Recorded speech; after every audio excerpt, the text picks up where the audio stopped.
Hello, everyone, and welcome back to this week's episode of the Rosa and Rubini podcast, Making Sense of This World. My name is Manas Chavla, and as always, I'm really pleased to be joined by CEO and Head of Research, Brunello Rosa. This week, we're dialing in on the recent Spanish elections, which show the difficulties of forming a right-wing coalition in the EU, a problem that's not just specific to Spain, as we'll find out. But to start, Brunello, how could you give us a snapshot view of the Spanish general election that took place on July 23rd? Yeah, so the Spanish election took place about 10 days ago, and the result was, as expected, inconclusive. There were some winners and some losers. Among the winners, clearly, the Partido Popular by Feijóo, led by Feijóo, that reached 33% of votes and 137 seats. So it was kind of the first party in parliament, but it probably wasn't as good as he had hoped because he wanted to have the numbers to form a government, at least with the potential ally of Vox. Vox instead is clearly among the losers. They performed very poorly. They lost many votes compared to last time, and more importantly, they lost many seats, 19, and they are now 33. Hmm. So together with the PP, they are quite far from the 176 majority needed to form a government. Among the winners, though, on the other side, the political spectrum, there's definitely the PSOE, the Socialist Party led by Prime Minister Sanchez, that performed much better than expected, 32% and 121 seats, actually gaining one seat compared to last time. And Sumar, the new party formed by the Deputy Prime Minister Yolanda Diaz, effectively is the heir of the Podemos movement that has dissolved meanwhile.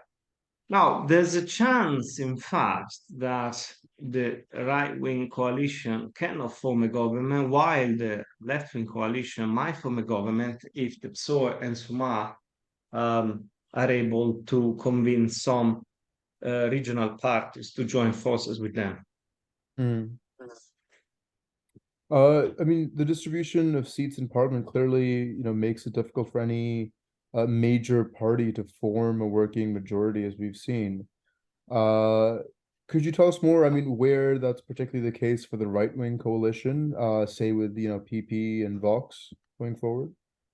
Yeah, because they together reach 170 at most. But they cannot form coalition with the regional parties because, first of all, they are centralist parties. Um, and Vox is even against autonomous powers and among the various things they're against. So effectively, it's only the two of them. Hmm. So and Sumar instead um, may count, as they've done in the past, in the favorable vote of some regional parties from Catalonia, the Basque Country, and so on. One thing that is kind of unpleasant for everybody is that a potential kingmaker could be Junts for Catalonia, which is kind of the regional party of um, Piedmont. Carles Piedmont has been, in fact, indicted for his referendum of 2017 that was considered illegal, and he had to flee the country and go to Brussels, where he was then elected also EU MP, so MEP, member of the European Parliament. But then he's recently lost his immunity, and the Spanish high courts have asked for his arrest again. So it's kind of surreal that the Spanish political situation is impending on the judicial difficulties of a person that has been under arrest for some Hmm. time, which tells you why it's so complicated to form a government at this stage. Absolutely. And I mean, lastly, there's more relevant political consideration that's worth taking account of. We've sort of discussed before how there's an ongoing attempt within the EU to build a coalition between the European People's Party, the EPP, and various other center-right parties. Could you tell us more about that and whether that might see any success?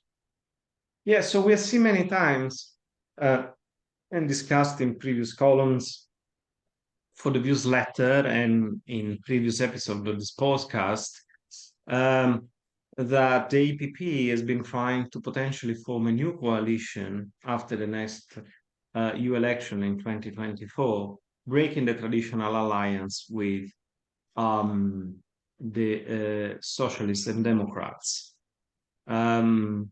In order to do that, of course, the ECR, the European Conservative and Reformists, need to perform particularly well, and that could be the case if Meloni's party in Italy performs as they expect. But also the APP, of course, needs to perform at least as well as last time.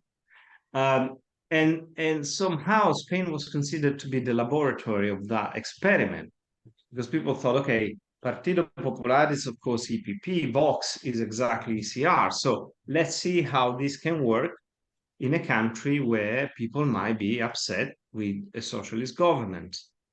The experiment has clearly failed because Vox lost votes and seats. The PSOE, the Socialist Party, has actually performed better than expected, has gained votes compared to last time and seats.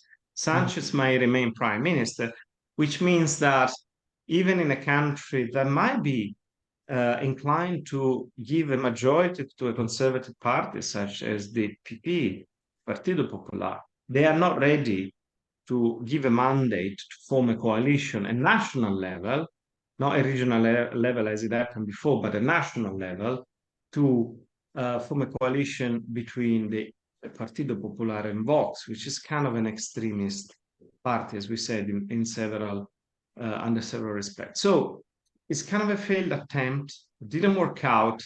Replicating that at the EU level might be even harder. And the perfect example of all this is what's happening in Italy. So in Italy, you have a three-party coalition in government, the Fratelli d'Italia led by Meloni, which belongs to the ECR, Forza Italia by Tajani, former Berlusconi, that belongs to the EPP, and then, of course, Salvini's Lega, that belongs to Democracy Identity, which is the other group that has Marine Le Pen, for example, from France, AfD from Germany, and so on. And here is the thing. In Italy, they govern together, but they belong to three different European groups. Fine. But here's the thing. Salvini has been saying for months, guys, EPP and ECR together are not going to have enough votes from a coalition European Parliament. If they want to reach majority, they need to make an alliance also with Democracy and Identity, which is its own group. So effectively replicating in Europe what's happening in Italy. Now, that numerically can potentially work, even if recent polls suggest that they wouldn't have a majority. But let's assume that numerically they can have a majority. But would that work politically? That's very hard to say because clearly there might be some EPP guys willing to make an alliance with both the ECR and Democracy and Identity, sure, just to get more power. But there's an entire faction of the EPP parliamentary group that would be totally opposed to join forces with extremists from the AfD in Germany, from Le Rassemblement National in France, and so on and so forth. So they might actually have more dissenters within the EPP group than the current coalition with the Socialists and the Liberals. So what may work out, potentially work out numerically, not necessarily can work out politically. So this is to show what first the chaos that we have in Spain, but more importantly, the kind of chaos that we can observe after the European elections in 2024 and how difficult it will be to form a stable coalition. Definitely a different one from the current EPP plus Socialist plus Liberal. So it's clearly a theme to watch and will continue to do so for the next year. Yeah. Absolutely. I think we see this kind of constant contradiction between the ideological motivations that certain parties might want to take and them having to balance it with the pragmatic motivations of just having to form a stable coalition that's necessary for them to get in power. And we'll see how that sort of balance evolves. But as always, Brunello, thank you so much for your time and insight. Thank you very much. Until next time.